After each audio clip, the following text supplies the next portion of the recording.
Why do I feel like I am forgetting something? This is the weirdest feeling. We're good? We're all good? I don't think I'm forgetting anything, right? What's up, everybody? What's up, party people? Party people of the world? My neighbors are having a fucking party. So I can hear the bass over there booming away.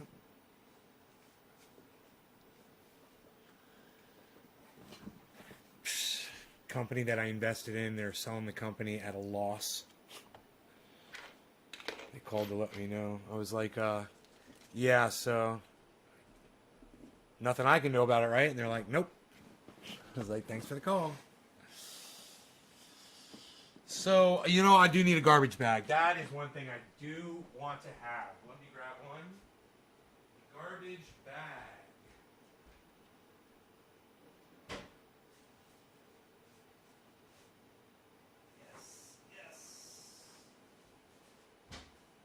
Okay.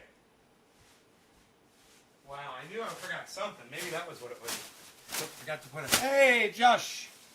2 shows today. Yeah, bro, you made it to 2 shows. How about you, man? I love it. How about you? What a concerted effort on your part. Let's dab and smoke. Yeah, man, I was just going to load the Slowski bong up, bruh. Just going to load the little tiny Slowski bong up, bruh. Like them little tiny bong hits, bruh. Get the little tiny bong hit, bruh. What you doing, bruh? So, yeah, I started trying. I don't know, man. It kind of felt like I was going to get a panic attack today. I was attempting to plan my trip to Florida. I told you guys I was doing that. And I was looking at, you know, getting a rental car and tickets and all that. And, you know, I guess there's a lot of options when you're flying. There's a lot of things you can select from. And if you got money, you know, and you want to spend your money on shit. Thank you, Umer. I hope you look cool, too. Thank you so much for the nice compliment, though. That's nice of you to say I look cool. Thank you. You love that little bong? Isn't it cute? Maybe Slowski will make you one. You guys aren't that far from each other. He could send you one, I'm sure. There's some dust. Just take my peppermint spray here. Love this stuff. Your ears itchy, buddy? Where was I going? And, you know, I wanted to get a window seat. I wanted to be near the front of the plane. I wanted to fly in and out at certain times. I wanted to get a rental car. I wanted to get a rental car that wasn't a fucking quarter-mile walk to get to the rental car thing. And, man, I got into it, and, man, I started losing faith in my ability to book a fucking flight on the goddamn internet. And, it's a long story, and I'm not going to walk you through all the bullshit. All I'm going to say is I got a little panicky, and, I was like, it's no big deal, dude. You know, maybe I got some problem with going back to Florida or something, but I just need to step away, you know, from the computer. And I went into the kitchen and I made myself a fucking sandwich. Right? And I had some Oreo cookies. I sat down with the doggy over here and I watched a YouTube video. Watched a couple of them. Cleared my mind a little bit, you know. I got some food in me. And I said, okay, let's go try to order a fucking plane ticket. And I sat back down in front of the computer. 10 minutes. Maybe 20 tops. Flight. Automobile. Booked. Fucking it's in. It's locked in. Not only that, but when I get to Orlando, I don't have to go to the fucking counter to rent my car. I go straight to the goddamn car place and just get in a car and drive out. Which is great. Because the last time I got to Orlando, man, I had to walk a quarter of a mile just to get to the, well, more like a half mile to get to the The fucking stupid car rental place. You know, you got to walk a half mile to get to it. It's so stupid. They got it so spread out there in Orlando International Airport. Can I come see you in Florida? Bro, you're working, man. Look, man, I know you have a job, man, and I mean, I don't mind hanging out with you, bro, but I'm just saying, you don't sacrifice your job, okay, just to come meet me. I'm just a dude. All right? Don't forget that. I'm just a dude that you tattooed on your legs, bro. I'm no big deal. I'm just the tattoos you got to look at for the rest of your life. You could definitely come visit me, bro. I wouldn't have a problem with that at all. All I'm saying is, don't let it fuck up your life, man. I ain't worth it. Don't throw your life down the toilet over a fucking, smoking a couple bong hits with me. And Iceman and Dave Campione and maybe some others might be there. Some of the Florida crew. My buddies Bill. Adam Benson will be there. Be good to see him. Anywho, I was thinking about that Jack. Who's that guy? What? Who's that fucking suave? Huh? Oh, ladies. Oh, ladies. Oh, ladies. Oh, ladies. You know it. Oh, I was a killer. Oh, I was a lady killer when I was a kid. Did you see that? Oh, what? Psst, what a stud. What a complete and utter stud. With stress on the word stud.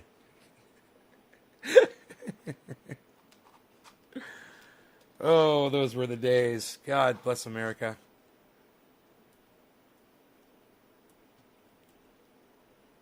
Can I come visit? Yeah, you come visit. I mean, I think you're stupid to drive that far to come see me again. You know, it's no big deal to come see me. But, yeah, if you want to drive, what is it, fucking 5 hours?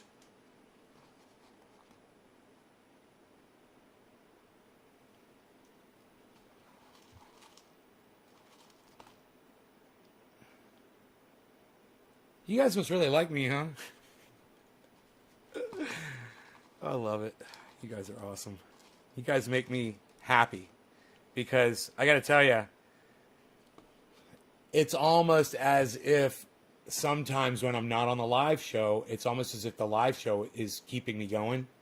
And when I'm not on the live show, I can just feel this emptiness.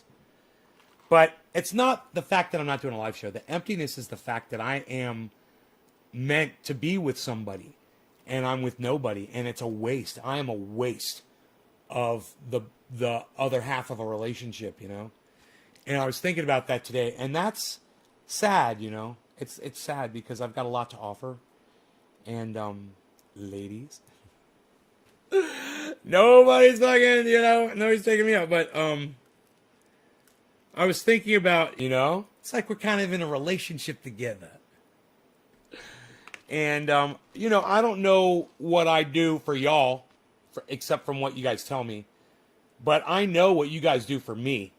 And, it's immense. I would never, take advantage of that. I watched a video, Professor Dave Explains, and he was talking about a cult leader. And, he was giving examples of what this cult leader says to his following to keep them, under control and shit like that. And I was paying very close attention because I'm in a position where, if I was a bad person, I could take advantage of some of my following. And I just want you guys to know, I would never do that, man. I have no desire to rule over people or to make people do my bidding. And I don't want to ruin people's lives. I just want to make them better. But I'm in a position to where, it could get away from me. And I know I joke around with y'all and shit with the cult thing, and every once in a while, someone will say something in the chat, and I'll remember you know, you're not a fucking cult leader, bro. Just calm the fuck down, you know. You know what I'm saying? To keep myself in check. Because power corrupts.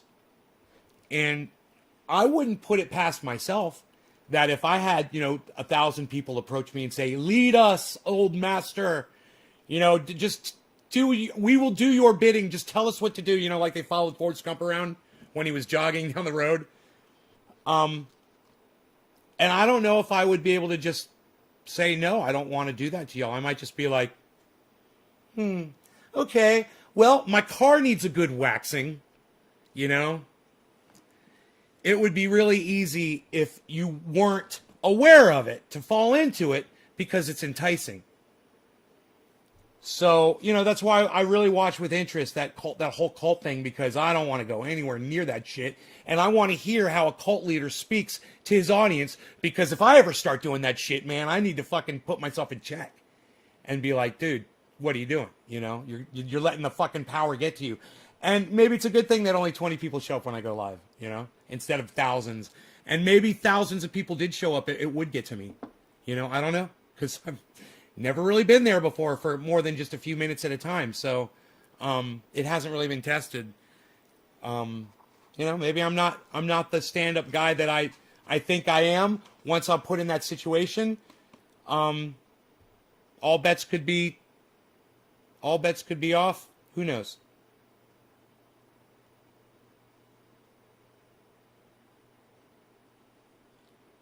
You watch cult leaders on YouTube? You shouldn't do that. You, of all people, shouldn't be doing that. For me, it's different. It's more of like an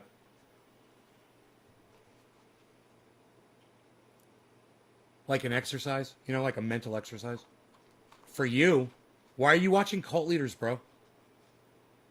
Yeah, why are you watching cult leaders, bro? What's wrong with you? What's gotten into you?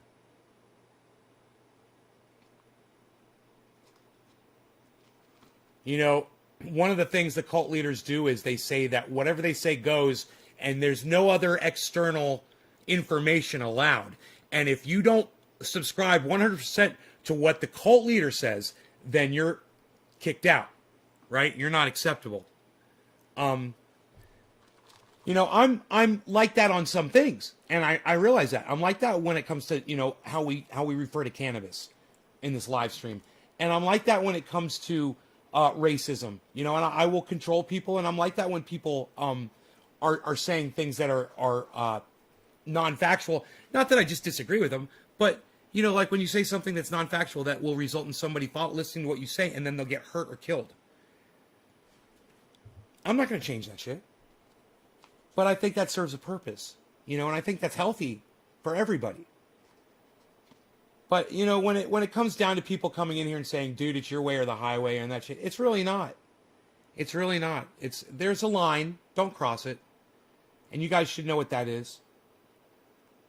It's just keep it real, and I'll keep it real with y'all. Hey, man, I could be studying up on cult leaders and not fucking telling y'all about it. And I got to tell you, when I saw the David Koresh thing, he's like a fucking hero to me, bro. David Koresh.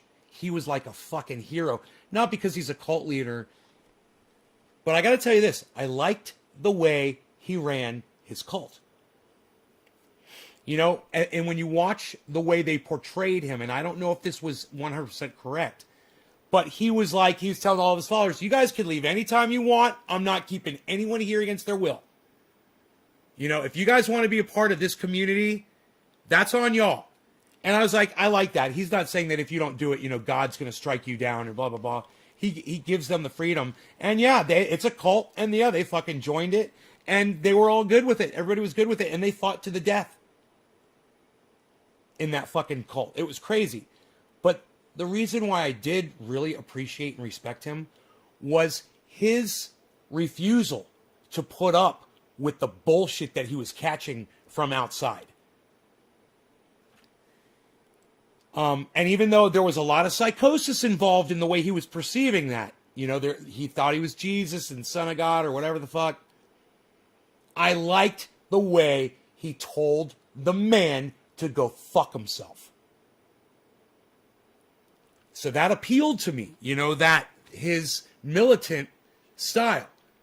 He didn't use that as much on his followers as he did to try to protect his flock, you know, and that's why they stocked up on guns and they drilled and they were ready for that shit. You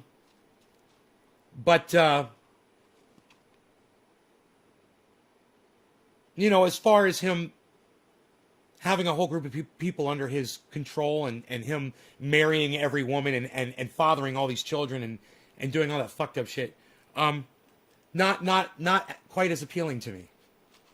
You know? To have that level of control over people, it's vulgar and it's very common and it's very dangerous.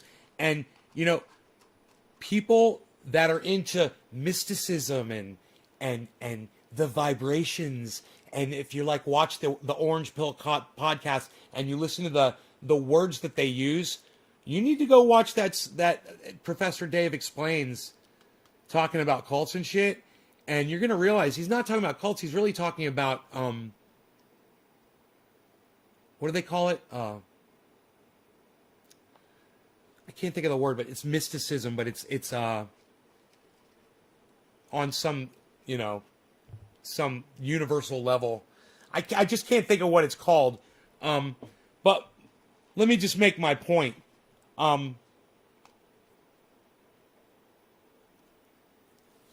Watch this video and listen to him talk about the subject.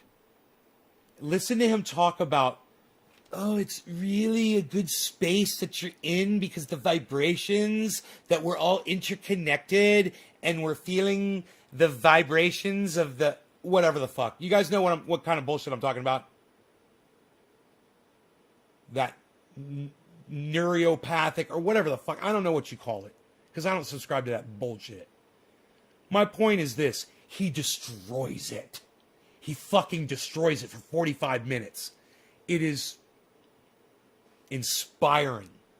And I would hope that you guys would go check that out. And at one point, he literally just eviscerates a cult leader on YouTube. He rips the guy apart. He's like, yep, that's a cult leader, and this is why. Listen to what he says. Oh, he wants you to die for him. This cult leader. Death is the ultimate sacrifice that you can make. Death is what God really wants for you. God really wants... I mean, what this guy was saying to his followers, but you guys should hear it.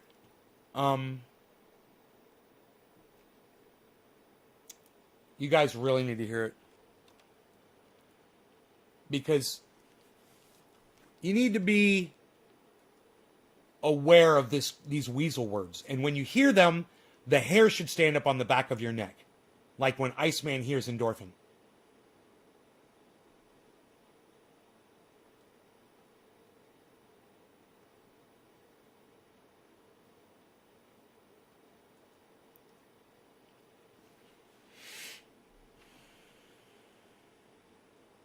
It's quantum mysticism is stupid. Deepak Chopra, spirit science. Here we go. Here we go. You guys are going to love this. It's an hour long, but you're going to love it. So watch it with me. Hey everyone. So as many of you know, I'm fascinated with the way the public perceives science, and in particular the broad... I love this guy, man. Pseudoscientific trends that crop up in our culture, influencing the masses to varying degrees. I like to this guy, them, diagnose them, and disarm them. This guy does not play an online character. I mean, he keeps it the realest I've ever seen, man. This is the most real motherfucker that you're ever going to find on YouTube. So when you meet him in the street... Science related to the field of physics that has been picking up steam since the 1990s, and that is quantum mysticism. And once again... the name of most amazing massages, and she would claim that was the mysticism and the energy that she was pulling, the energy, the bad energy, and she's replacing it with good energy. I didn't believe any of it, not for a split second, but I told her I did because she used to rub my neck and my arm and my shoulder. She would rub me, and she would say that she was doing that. It's like, yeah, it's great. Yeah, it works good. So it works so good. Best massages ever. As though it were akin to the occult. This is largely due to the fact that it is very hard to understand. True comprehension is reserved for physicists and mathematicians who can solve complex equations, as the power of this theory lies exclusively in the math itself.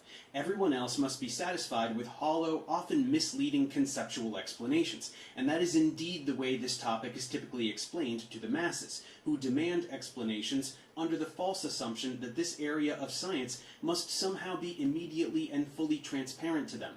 For whatever reason, people tend to be interested only in the frontier of scientific fields. Right on, Frankie. So instead of wanting to learn about Newton's laws, which they would have a solid chance of understanding with some competence in basic high school algebra, they want to talk about things like quantum mechanics, which most of us have zero chance of fundamentally comprehending, given the lack of prerequisite knowledge faced by anyone without at least a bachelor's degree in physics.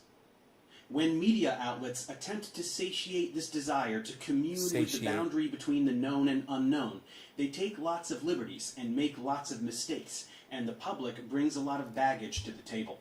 Even with seemingly professional pseudo-documentaries like What the Bleep Do We Know?, the concepts are sorely misrepresented, and the viewer walks away with a false sense of comprehension, or worse still, a head full of lies. This confusion can lead people to purchase whimsical books and expensive seminars from ridiculous false prophets, forego legitimate medical treatment in favor of unsubstantiated healers and gurus, and sometimes even get roped into a cult or two. There are many flavors of this fad, and a bit later we will get to the meat of the deception, which invariably involves misuse of the word quantum and deliberate misinterpretation of something called the double slit experiment. But I would like to start somewhere more fundamental. Let's begin with the core confusion that enables the whole show. Much like other scams and pseudoscience, it all stems from a misunderstanding of basic scientific concepts and terminology. In this case, it is the word energy. What is energy? Even just hearing that word out loud, dozens of connotations probably come to mind. Okay, so he just goes on to explain that energy is just the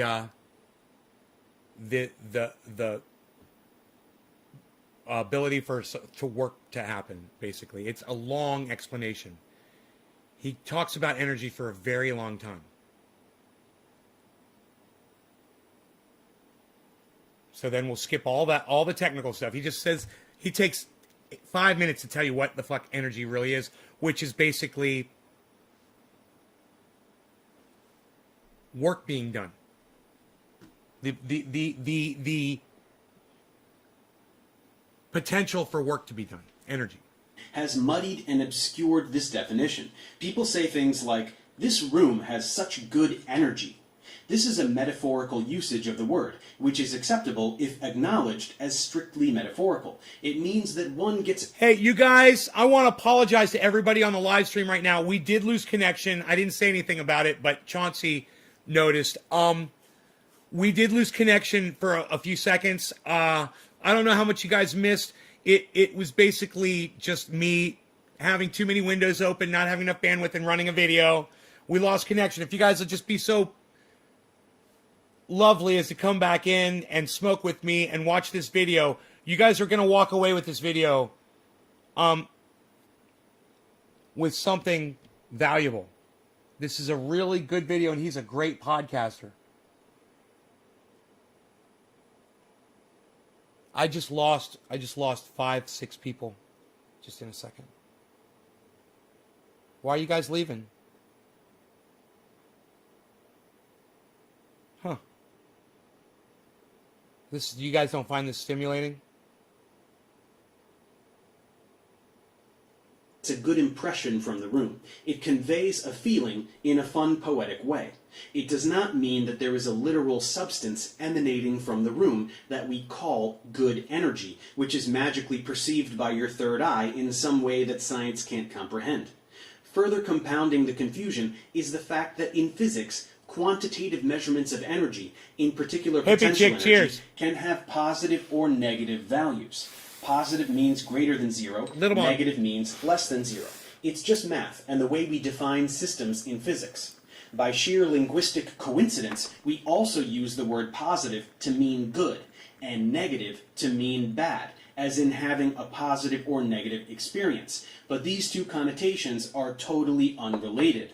So when people remove the concept of positive or negative energy from the arithmetic domain in which it has actual meaning, and take these phrases to mean good or bad energy, the result is totally meaningless. There is no such thing as good energy or bad energy. There is no context in which this makes any sense except the strictly metaphorical. So when these terms are used improperly, it is simply an unfortunate side effect of allowing words to have multiple meanings in a language. That's what my ex-girlfriend used to say, good The energy and literalization bad of this energy. metaphorical usage confuses people and renders them susceptible to cranks and con men who exploit this confusion for financial gain. Speaking of cranks and con men, let's get to them now. I want to start with one of the primary figures, if not the primary figure, responsible for the popularization of quantum mysticism in the 1990s. That is the glammed out guru himself, Deepak Chopra.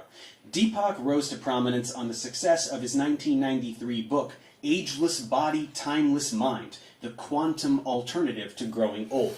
This, along with his previous book called Quantum Healing, piggybacked on the broader New Age movement that was picking up steam, and he rode the tidal wave of science-flavored, self-help themed snake oil to significant fame and fortune. As you can see, quantum is a very important buzzword for this brand of deception, and it only serves to disguise mysticism as science. Given that Chopra has published nearly 100 books, there is no time to go into every single thing he's written. Smoke Nor would I rings. ever subject Who are we myself to smoking that for? kind of torture. Happy But a 420. pervading theme across his body of work is the power of the mind. The mind, according to him, has limitless power in healing oneself, as well as shaping or even manifesting aspects of physical reality. He describes Steve the Running, phenomenon cheers. of perfect health, the title of another one of his books, and a selling point for his ultra-expensive wellness retreats. He advertises that those who read or attend and learn these techniques, which we could call sorcery, can be totally free of disease, never feel pain, and even halt the aging process, all simply with the mind. Of course, it seems that even Deepak himself was unable to put that last technique into practice, as he is 74 years old and he looks his age. His other favorite thing to talk about is how physics tells us that consciousness creates reality, another hallmark of the quantum mystic. Here's a taste. There is no universe. It's a human construct. There is no body. It's a human construct for a mode of knowing and perception. There are no electromagnetic fields or molecules or atoms or waves of particles. These are human constructs for modes of knowing and experience in human consciousness. No, you fucking idiot. Those are called words with definitions that define the things around us, you fucking liar. There's no universe? Really? There's no body? Really? Well, hey, if there's no body, let me fucking slap you upside your face and you tell me if your body feels the fucking pain. You fucking liar. And people sit there and listen to this guy and buy books from him and think that he's some kind of a fucking genius or a guru. The only thing we can say with certainty about the universe, Ryan, will you explain to me what a forensic audit in Arizona is? I don't know what you're referring to. I'm assuming you're talking about voting. Which election are you referring to? And who's conducting it? And what is it in reference to? Which election? it's made of is it's made of nothing. Non-locality, if you tickle the universe here, it laughs there. If you ever ask a question here, it answers there, because consciousness non-locally is correlated everywhere. That's the deeper question. There's mathematics to prove that. Such a liar. Bullshit. So as we can see, There's even mathematics for those to who prove aren't that. specifically looking to be healed, there is still plenty to bait you with. The selling points of consciousness creating reality pretty much write themselves. Hey, man. Realizing your infinite Dude. potential, manifesting Do your... you see that we're watching a movie right now, Ryan? Okay, there you go. Thank you. All right. 2020 presidential election. There's some kind of an audit.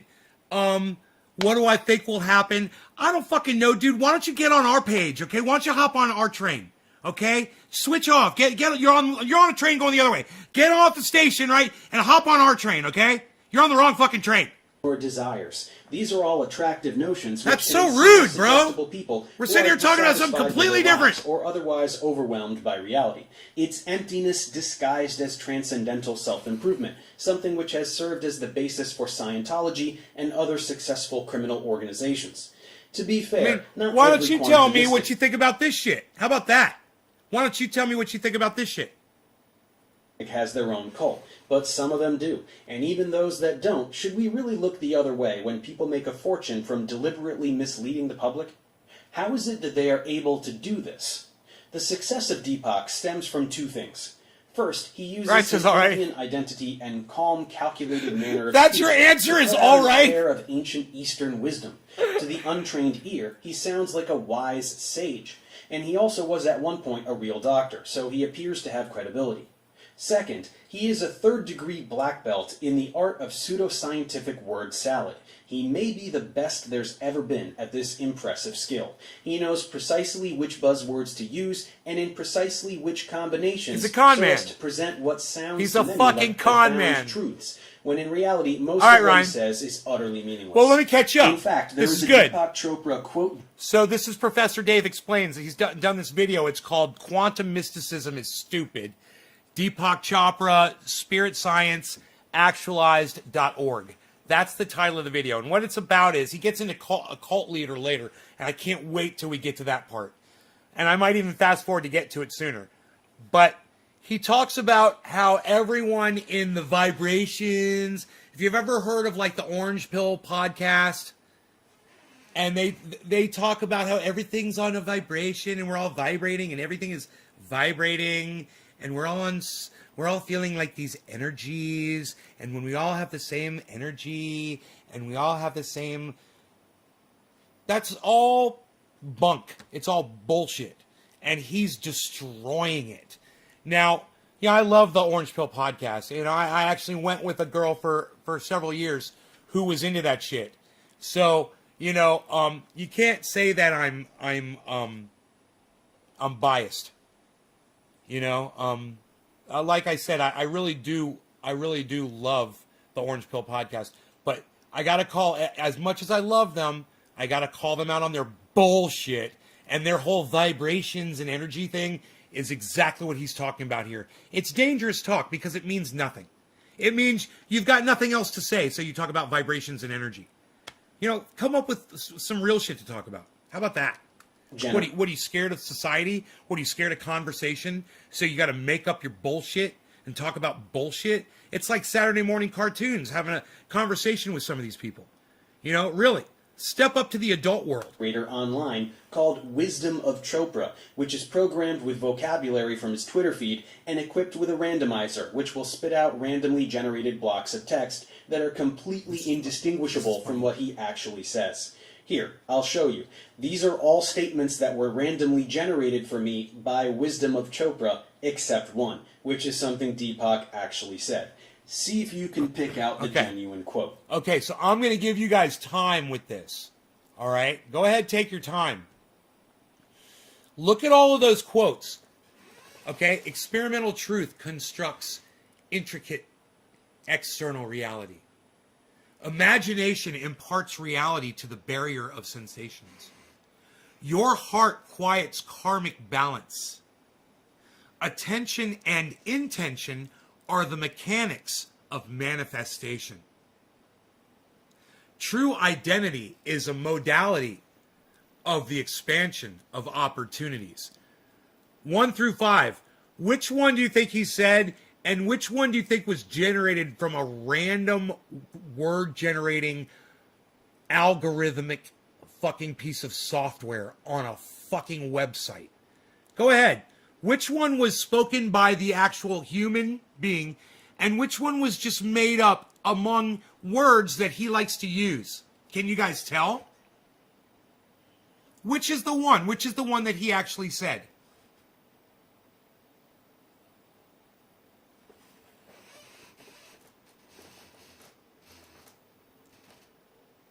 You guys aren't even going to try to guess.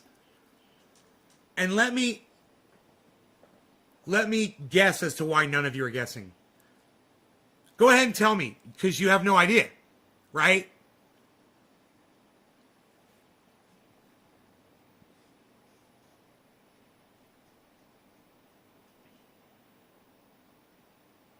5 or 2. Ryan says 5 or 2.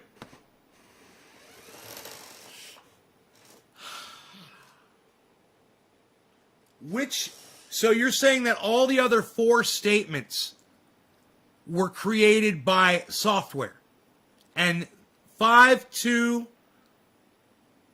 and heart 3. 5, 2, and 3 are your guesses. Okay. Here, go ahead. Watch. You're gonna love this.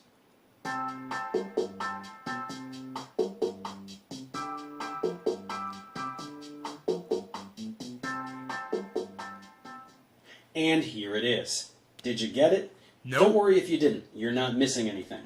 So as you can see, it's a simple formula. Dazzle people with spiritual sounding nonsense until their eyes glaze over and they open up their wallets nice and wide. And given Chopra's net worth of $150 million, it would seem that it is quite an effective formula as well. You see, this particular flavor of gibberish resonates strongly with a certain type of person. This would be the secular individual who is filled with the longing for worship, but has no institutionalized God to put it upon. We all possess certain neural proclivities towards seeking and affirming divinity, and to this end, quantum mysticism offers the universe as God, along with all the transcendence, permanence, interconnectedness, and self-empowerment, without any of the burdens of organized religion.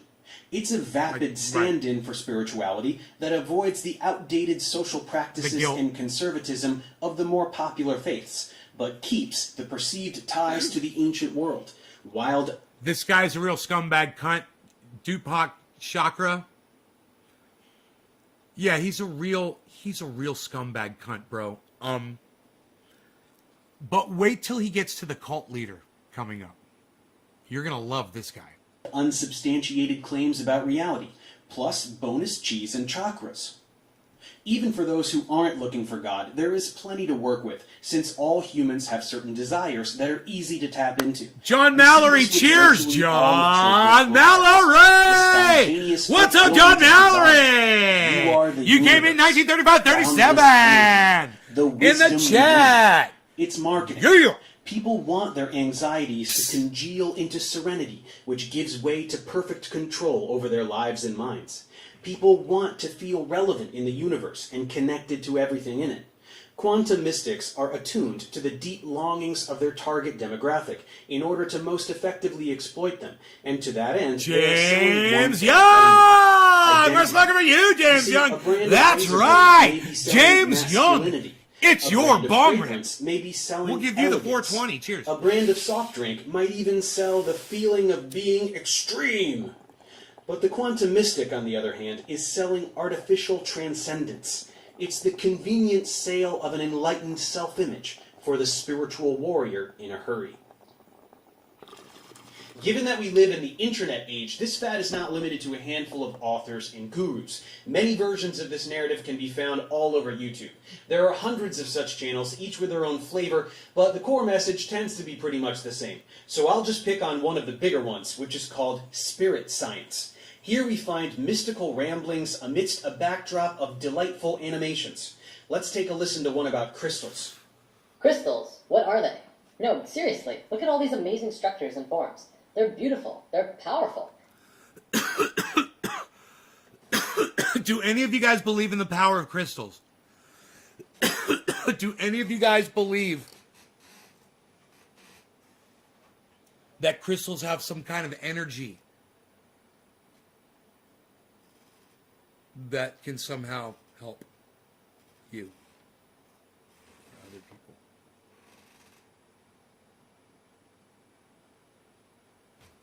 Pay attention. I think you guys are going to like this. And their life. Crystals are the essence of life manifested within the earth, the blossoms of the mineralogical portion of the earth. Recognition of these energies and forms of crystals can greatly benefit your personal growth. It is a very basic consciousness, not as intricate or advanced as some life on earth. Crystals definitely don't have the thinking capacity of humans, or even the biological reproductive systems of plants, but they are life.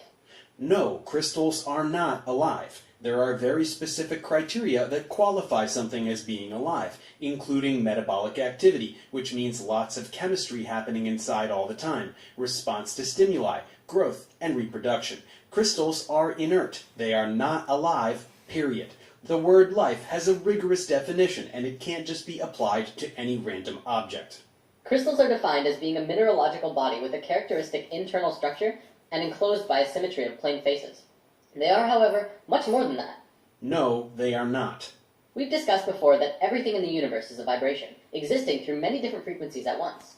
Our physical bodies are on this physical plane, but the sounds that we hear vibrate to a different frequency, as with smells and even thoughts. Crystals also vibrate to many frequencies at once. We are discovering some more key buzzwords for the quantum mystic: vibration and frequency. These are used just like energy as being synonymous with magic. That atoms and molecules vibrate doesn't mean they can cast magic spells, and frequency is just a word that means number of cycles per unit time, and has no significance when not applied to a concretely defined phenomenon. When the mystic says higher frequencies, they mean good frequencies, which doesn't mean anything, just like good energy doesn't mean anything. When the quantum mystic says that something is emitting frequencies or vibrating to frequencies, they mean that it is magic, and they want to use a scientific vocabulary word to pretend that magic is real. Health is the natural state of any form in the universe. Okay. Well, hippie chick, I knew that you were going to say that you believed that crystals emit some kind of energy and have some kind of an effect over you, and I want you to know something. They do not. Okay? And if you want to go on believing that, go right ahead. Let me tell you, I love rocks. Crystals are great too. They make me feel good. You know, I like to hold them in my hand. I like to look at them. I like to set them on my desk. I like to put them on paper. I like to use them for stuff. You know, I like to pile them up, put them with some water running on them. You know, I fucking love them. Love them. They make me feel good. They probably make you feel good too. But let me just tell you, they make you feel good on a level that you're misunderstanding if you think that the actual crystal is generating energy that is affecting you. It doesn't work like that. It's just like you like music, playing guitar. It makes you feel a certain way. Like my buddy Iceman, he gets chills when he hears certain songs. You know, the hair raises up on his arm. Now, if he felt that good about crystals, he would get chills and the hair would raise up on his arm too. And he would say it's the energy coming from the crystals, right? It's not. It's you. Listen to what he's going to say. This gets really good, all right? He's going to totally explain it. And I want you to listen to this and just realize crystals are total bullshit. They're pretty, though, and I like them. And they're nice to hold and to have, wear on necklaces, put them on the counter, walk around. Obsidian's beautiful. Diamonds are gorgeous. Hey, man, whatever. Nothing is vibrating. Considering the vibrational existence of reality, health comes when frequencies of anything are in balance and harmony with itself. Health is not the natural state of things. Oh, my God! Disease- Oh, my God! I didn't notice that! Holy shit! Holy shit, motherfucker! I don't have one right here. Professor Dave, man. Professor fucking Dave! Professor Dave Explains, showing the goddamn triage oil logo, guys. Show me a goddamn triage. I know I got one. I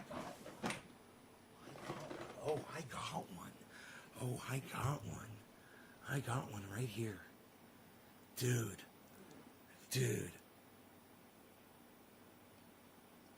My snake oil. Highly recommended. Doctor recommended. Jimmy Dore's doctor recommended it. My doctor recommended it. Nurses recommend it. Everybody loves it. Everyone recommends it. I love this stuff. It's cold outside. Ooh, look, it's balmy. Balmy. It's turned into a balm. Bomb, bomb, bomb, bomb, bomb, bomb, bomb, bomb, bomb, bomb,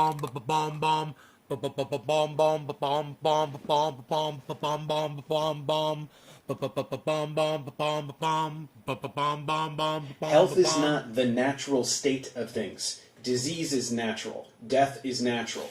This is the setup for a snake oil pitch, and it's a classic one. Then again with the buzzwords. Frequencies of what? The word frequency doesn't mean anything if not directly referencing a physical phenomenon that can possess a frequency, like light or sound.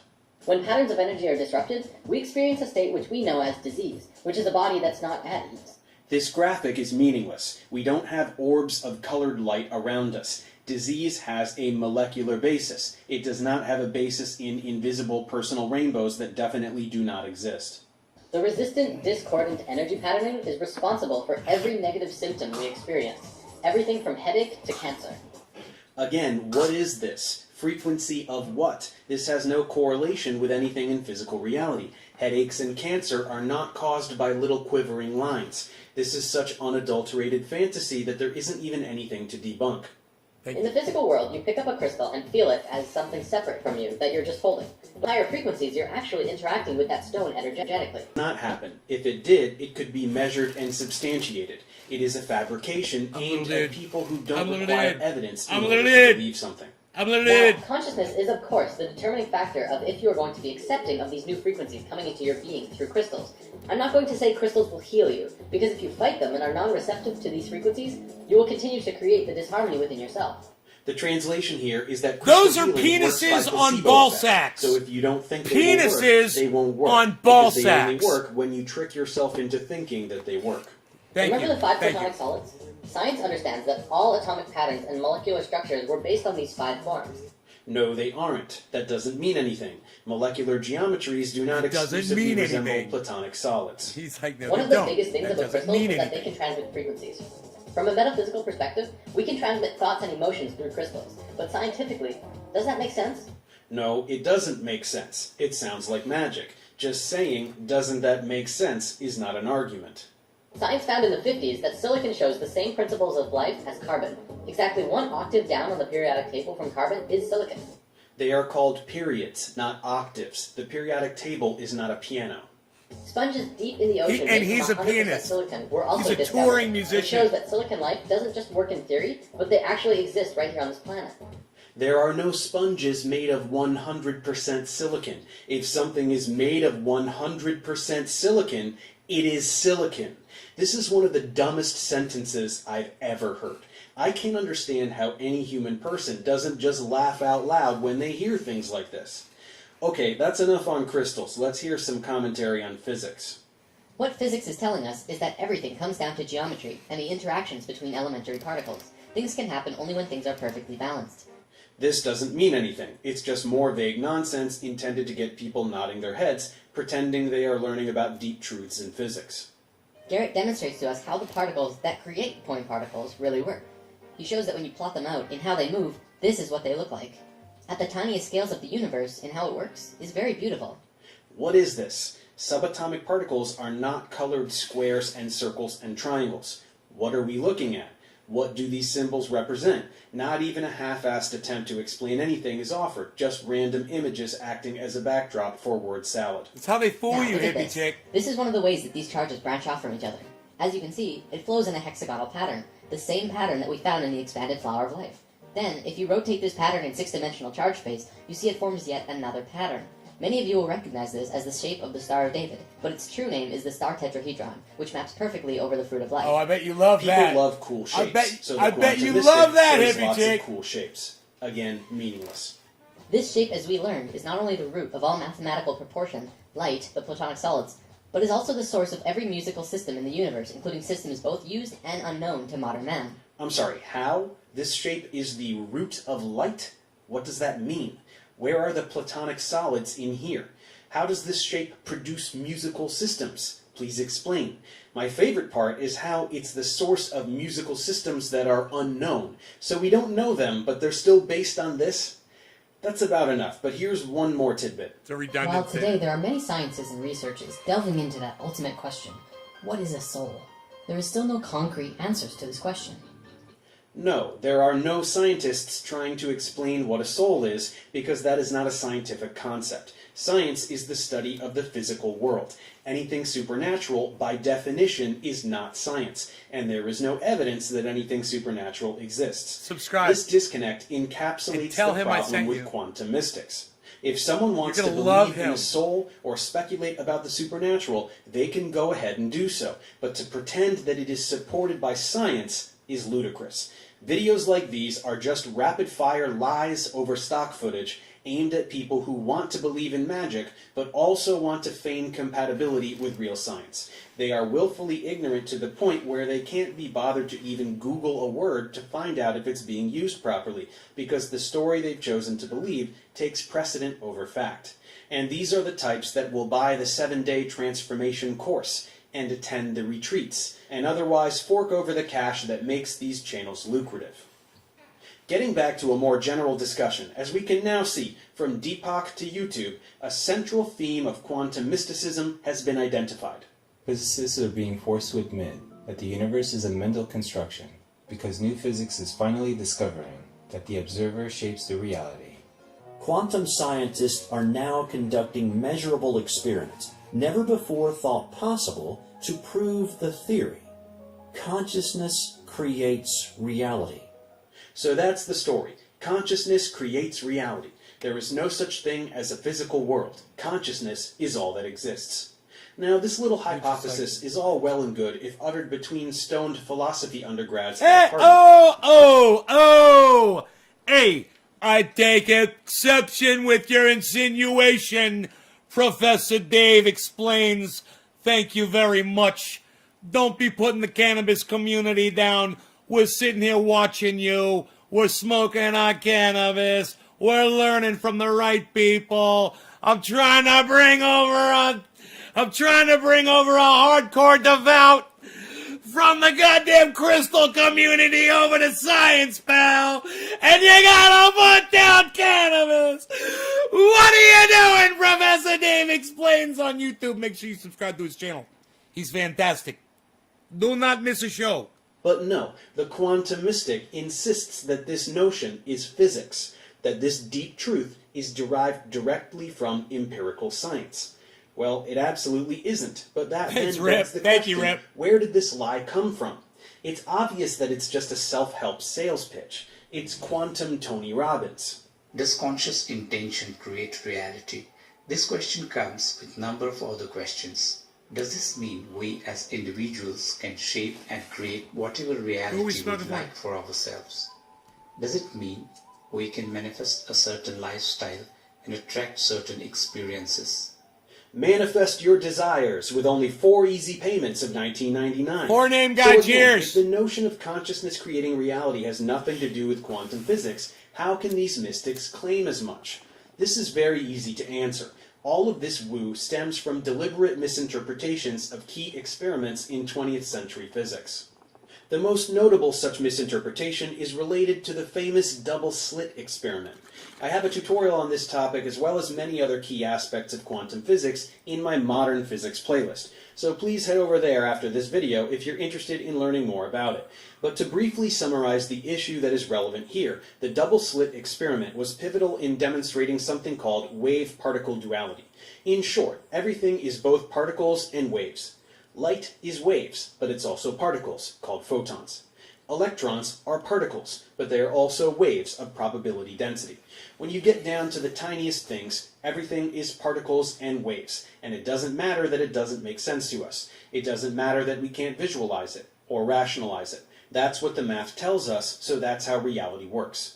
The way the double slit experiment works is that particles are allowed to diffract through 2 slits to generate an interference pattern on a detector beyond, as makes sense for a wave. We can do this with light, but we can also do this with electrons, and in fact we can even do it with an individual electron. The diffraction of an individual electron is a compelling demonstration of the wave nature of matter.